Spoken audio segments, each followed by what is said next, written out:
Welcome to the Someone Somewhere podcast. It's Saturday, July 1st, and I'm your host, Nicole. This is episode 3.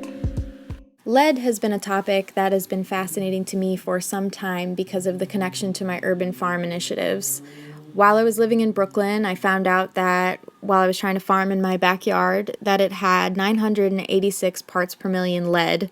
I got it tested at Brooklyn College, and they actually give you a chart that tells you what safe levels are, and for farming, a safe level is around less than 60 parts per million, but honestly, the lesser the better, because lead has no purpose for us, and it's a neurotoxin, and it's not good for us. So lead, to me, brings together the issues of environmentalism, racial justice, class, segregation, and public health.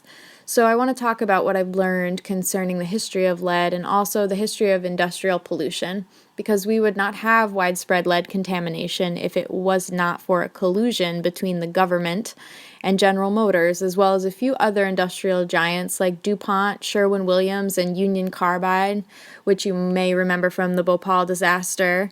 And also, lead has been banned here in the USA, kind of, but it's still able to be sold by American companies in places like Cameroon, Haiti, Thailand, Belize, El Salvador, Guatemala, Peru, and others. So I really think this is an international crisis that needs to be addressed, and this podcast is going to go through the history of lead and its inventor of lead gasoline, Thomas Midgley Jr., which is what connects lead directly to General Motors Corporation, which began in Flint, Michigan in 1908. So I'm sort of going to build this history for you and also talk about how a cover-up ensued, which made lead widespread, and that is how we get lead in our cities.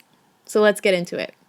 Lead is a carbon element with the highest atomic number, 82, of any non-radioactive element. It is a neurotoxin. It mainly damages the brain and the nervous system, but it's also been linked to blood disorders as it accumulates inside the body.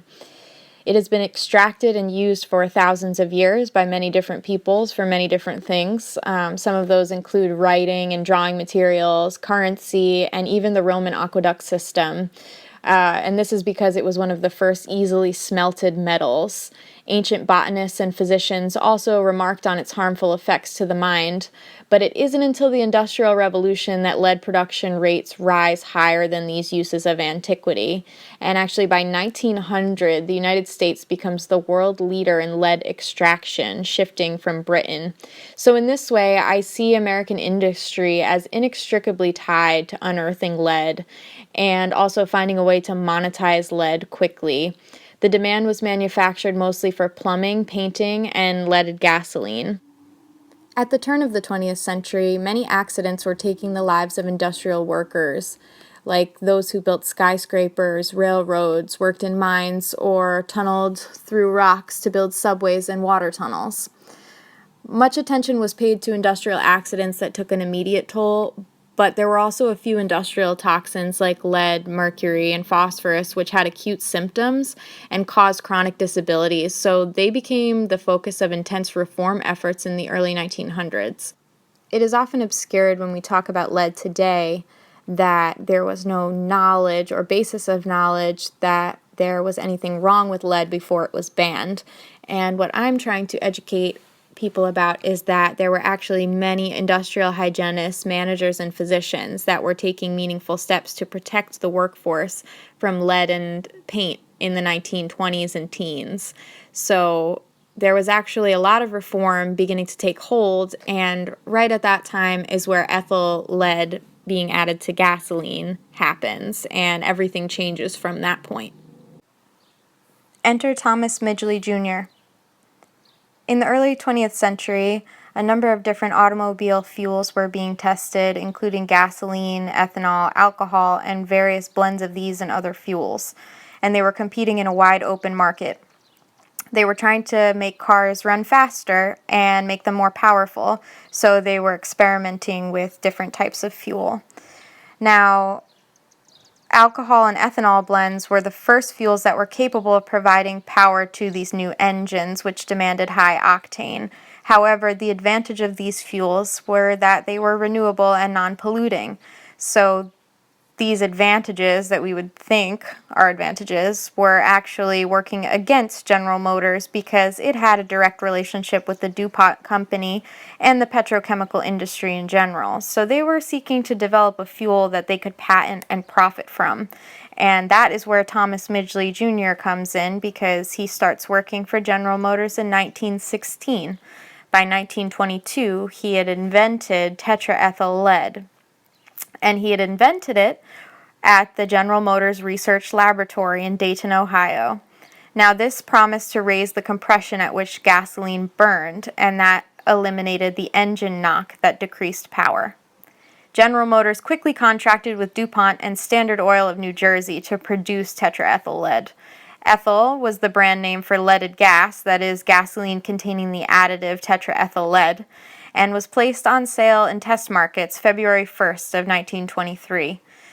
In 1924, DuPont and GM created the Ethyl Gasoline Corporation to produce and market it. In 1923, Thomas Midgley himself comes down with lead poisoning and actually has to take a hiatus in Miami, Florida. When he returns, he participates in a press conference to demonstrate the apparent safety of lead. And in this demonstration, he poured lead gasoline over his hands, placed a bottle of the chemical under his nose, inhaled it for a minute, and declared that he could do this every day without succumbing to any problems whatsoever. As I said before, there was already an organizing happening around lead, and so there was an immediate pushback when lead gasoline was invented. William Mansfield Clark, a professor of chemistry, wrote to A.M. Stimson, who was the Assistant Surgeon General at the Public Health Service, in 1922, warning of a serious menace to public health, and he noted that the early production of lead was leading to several very serious cases of lead poisoning, and he also worried that the use of gasoline would result in atmospheric pollution, and that lead oxide dust would remain in the lower stratum of the atmosphere. A month beyond that, H.S. Cummings, who was the Surgeon General, respectively asked Pierre S. DuPont, the chairman of the board of General Motors, whether the public health effects of tetraethyl lead manufacturing and use had been taken into account, to which Thomas Midgley himself responded that the question has been given very serious consideration, although no actual experimental data has been taken. GM and DuPont were confident that, quote, the average street will probably be so free from lead that it will be impossible to detect it or its absorption. Being savvy, DuPont and GM recognized that there was so much apprehension around the potential hazards of tetraethyl lead that a private study would be met with too much skepticism, and so they instead decided to use the U.S. government as a tool for validating the science that they wanted to spread in order to make a lot of money off of tetraethyl lead gasoline. So they decided to contract the U.S. Bureau of Mines, which was trusted by the industry and often performed testing as a service to the mining and metal industries. They had their president, Charles Kettering, request one provision, and that was that the Bureau refrain from giving out the usual press and progress reports during the investigation, because they were claiming that there would be a lot of media hysteria around it if it were to come out that there was a problem with lead. So they put a gag order on the scientists working at the Bureau of Mines. And they even added stipulations about avoiding accurate scientific terminology in favor of a trade name, ethyl, which reflected the tentativeness with which the Bureau approached these giant corporations. And the administration that we're talking about is President Calvin Coolidge's administration. Newspaper reports swirled in 1924 when Standard Oil's Bayway Labs in Elizabeth, New Jersey had 40 of 49 workers poisoned by tetraethyl lead. This included Ernest Olgert of Elizabeth, a laboratory worker who died on a Sunday in 1924, and witnesses had declared that he had also been hallucinating and severely paranoid. So all of this caused the media to go nuts and have huge headline front page stories in the New York Times about how this gas was making people insane, and even called it insanity gas or loony gas. And there became this rightfully so, this moment of hysteria about ethyl gasoline as these victims of that were industrial workers were dying, and in good capitalist fashion, the workers were blamed for their own deaths. And here's Thomas Midgley Jr. again. What a guy he was. He was at a press conference about the mass poisoning, and he claimed that the true responsibility for the crisis rested with the workers who, quote, regardless of warnings and provision for their protection, had failed to appreciate the dangers of constant absorption of the fluid by their hands and arms. And he argued that workers should have known from the precautions taken by the company that lead could be dangerous. So the circumstances around these workers' deaths definitely put doubt in the public's mind about the Bureau of Mines' findings, and people were questioning, scientists, labor activists were questioning how this report could possibly be the truth if these people were all being severely poisoned and even dying, and so it had to be addressed. Now, of course, following this was a very specific and calculated counteroffensive, and Dr. Emory Hayhurst of the Ohio Department of Health emerged as one of the key figures in the attempt to sell tetraethyl lead to the American public. And he's of special interest in this period because of his established reputation as a respected and independent industrial hygienist. But what was not known about him was that at the same time, when he was advising labor organizations such as the Workers' Health Bureau on industrial hygiene matters, he was also working for the Ethyl Corporation as a consultant. So not so apolitical are we scientists, especially when we're being paid by these huge corporations. So correspondence between Hayhurst and the Public Health Service indicates that he was supplying advocates of tetraethyl lead with information regarding the tactics to be used by their opponents. Even before the Bureau of Mines issued its report, Hayhurst had decided on his own that tetraethyl lead was not an environmental toxin, and he advised the Bureau of Mines to include a statement that the finished product, ethyl gasoline, as marketed and used both pure and diluted in gasoline, retains none of the poisonous characteristics of the ingredients concerned in its manufacturing and blending. So that doesn't make a whole lot of sense to me, but that was a good try on his part. Despite this coordinated effort, there was still, through the media and through public health leaders, there was still quite a bit of doubt about lead, and more was coming out. People wanted to know more about it and become more educated. So Hugh Cumming, the Surgeon General of the Public Health Service, contemplated calling a national conference to assess tetraethyl lead. And there was some opposition to this, but nonetheless, in 1925, the conference convened in Washington, and every major party was represented, engaging industry, chemists, and engineers, and it began with statements from General Motors, DuPont, Standard Oil, and the Ethyl Corporation outlining the history of development of leaded gasoline. Now, this part gets super interesting to me because, of course, Frank Howard, the first vice president of Ethyl Corporation, provided the most complete rationale for the continued use of tetraethyl lead. And he asks is this a public health hazard, and then says, no, it's not. In fact, quote, our continued development of motor fuels is essential in our civilization. And the development of tetraethyl lead, after a decade of research, was, quote, an apparent gift of God. So Howard pivoted here and basically said to anybody questioning it, you're questioning the will of God, which is, just classic. And then secondly, you're a reactionary because you don't want progress and you don't want industry. And so this was their defense. Now, those who opposed the introduction of leaded gasoline disagreed with every fundamental position of these industry representatives. They believed it was wrong to accept that progress entails inevitable risks, and instead they believed that the government's job was to be responsible for protecting public health. Secondly, they pointed out that what we would now call inorganic lead compounds were already known to be poisons. So this wasn't even new research. Thirdly, they rejected the notion that the workers were responsible for their own poisoning, of course. And fourth, and probably most important, they believed that public health should take precedence over the needs of the industry.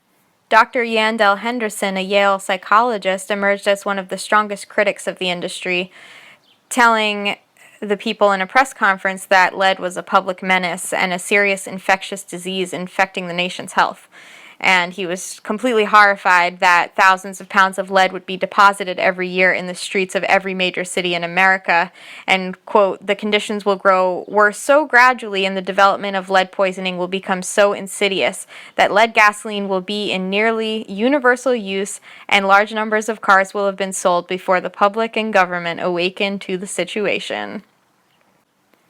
Henderson opened up the debate beyond the debate about industrial workers and their working conditions into a public health issue that affects an entire society, and that's really what is so important about his criticism at that time. And opponents were extremely concerned that the industry was equating the use of lead with industrial progress. And reacting to the Ethyl Gasoline Corporation representative's statement that lead was a gift from God, Grace Burnham of the Workers' Health Bureau said it was not a gift of God when those 11 men were killed or those 149 were poisoned. And she questioned this idea that, progress must have this much sacrifice societally. However, most public health professionals did not agree with Henderson and Hamilton. For the vast majority of them at the conference, the problem was how to reconcile the opposed views of advocates of industrial progress and those who were frightened by the potential for disaster. So things were very unclear at this time to the public, and there was definitely a public relations war that was happening. So I have something in front of me that is very fascinating. It's from June 1932 in Ladies' Home Journal, and it's a full-page ad for ethyl gasoline, and the the tagline is, "Ethyl is to gasoline what vitamins are to food." And it shows a child in a very small motor vehicle being handed a banana from a man holding a basket of food. So, yeah, I would say that is pretty problematic right there as an image, but this is just one example of the visual side to the public relations campaign to make lead supposedly, considered safe. So another one of these ads comes from Saturday Evening Post in 1933. The tagline reads, "This car needs ethyl. The Ethyl Corporation promotes its lead gas additive, comparing it favorably to non-lead fuels." For the next 4 decades, all studies about the use of tetraethyl lead were conducted by laboratories and scientists specifically funded by the Ethyl Corporation and General Motors. So that, goes to show you that, the industry can use their own rationales to justify the 60 years that would follow of lead gasoline being sold in the United States in mass in many, many products.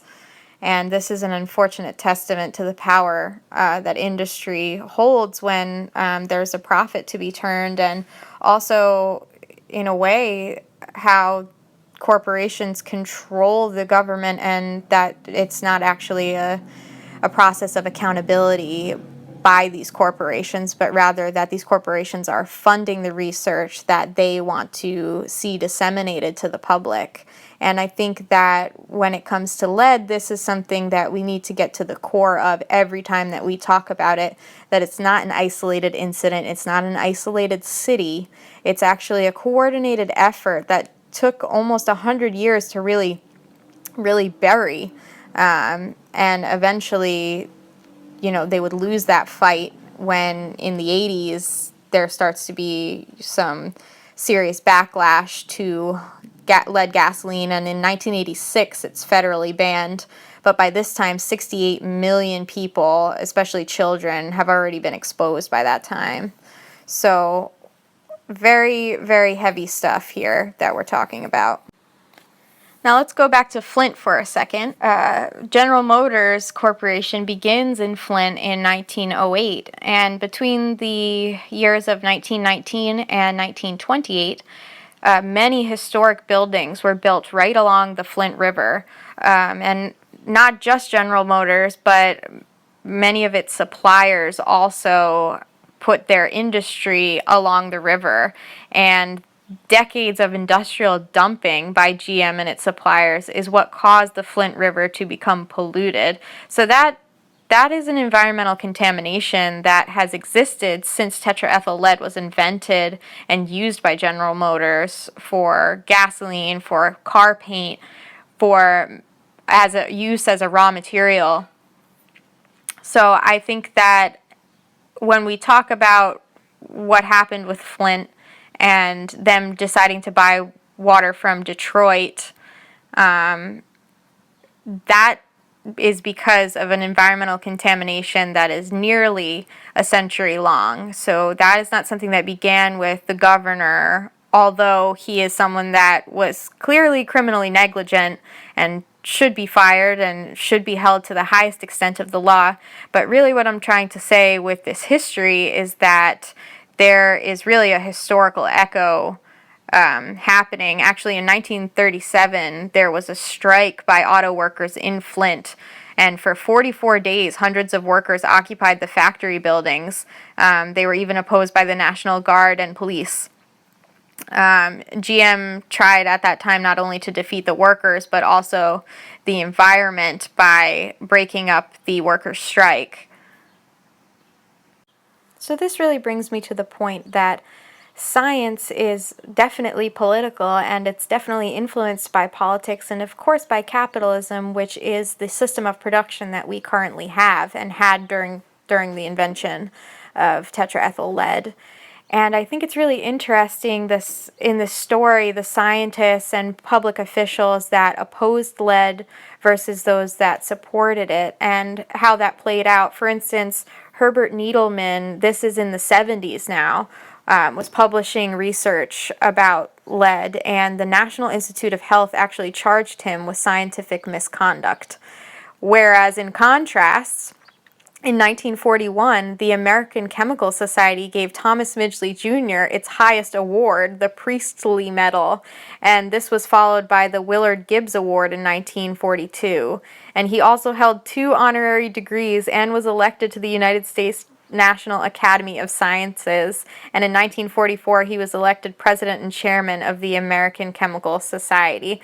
So it really goes to show, if you are with the establishment and you are willing to be paid off by these corporations, you can gain a lot of notoriety and fame and comfort, and your word will be taken very seriously. Whereas if you find yourself in opposition to these corporations, there will be a significant campaign to stop you from getting the word out. And this is the main reason why lead is in all of our cities and in all of our soil.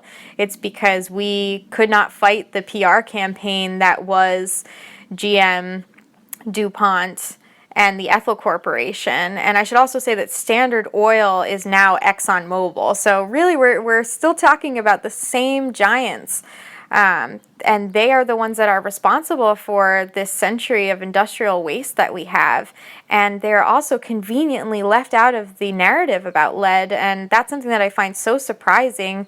I'm reading all kinds of articles about Flint, and not once have I ever heard anything mentioned about General Motors and their role in all of this. And most of the protests have been very directed towards the government, the governor, and it seems like they aren't even getting close, the public is not even getting close to holding them accountable. So I just really want to make it known that GM is the one corporation, I would say, that is really so responsible for this, and that their lobbying campaign worked very well.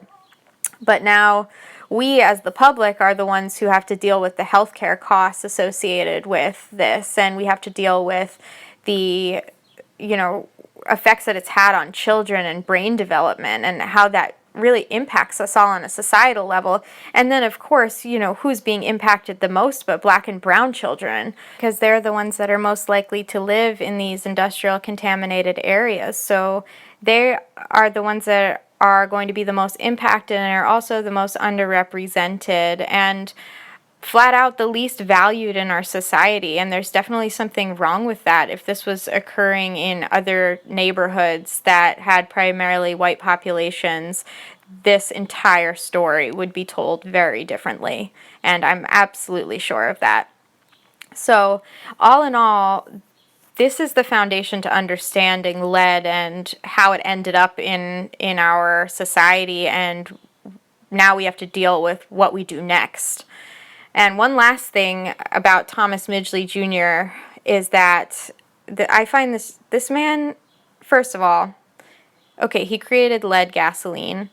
Did you know this? He went on to create CFCs. So he destroyed the ozone and he destroyed the soil and the water. It's just unbelievable that one person could do so much damage to the environment. He really is one of the worst scientists that I have ever heard of. And to really top it off, he contracted polio, which made him very disabled at the age of 51. And so this led him to invent an elaborate system of strings and pulleys that would help lift him from his bed. And the system itself that he built caused his death when he was accidentally entangled in the ropes of his device, and he died of strangulation at the age of 55. So that's Thomas Midgley Jr. What an unbelievable life and story. We don't talk about this guy. We don't know who he is. And I just think, considering the impact that he has had, he needs to be a household name, and everyone needs to know what he's done and what we need to do to reverse it, really. So this is my discussion on lead. I hope that you've enjoyed it, and I hope that you've learned something. And we'll definitely be continuing to talk about this topic, definitely in regards to farming, because a lot of the solutions around how are we going to deal with a heavy metal toxin that cannot just be destroyed or disposed of, there's actually a lot that gardening and creation of compost and new soil can do to bind to lead and render it ineffective. So I'll definitely be getting into that at another time. But really, I just wanted to lay out the history of lead and lead poisoning, and hopefully you guys like it.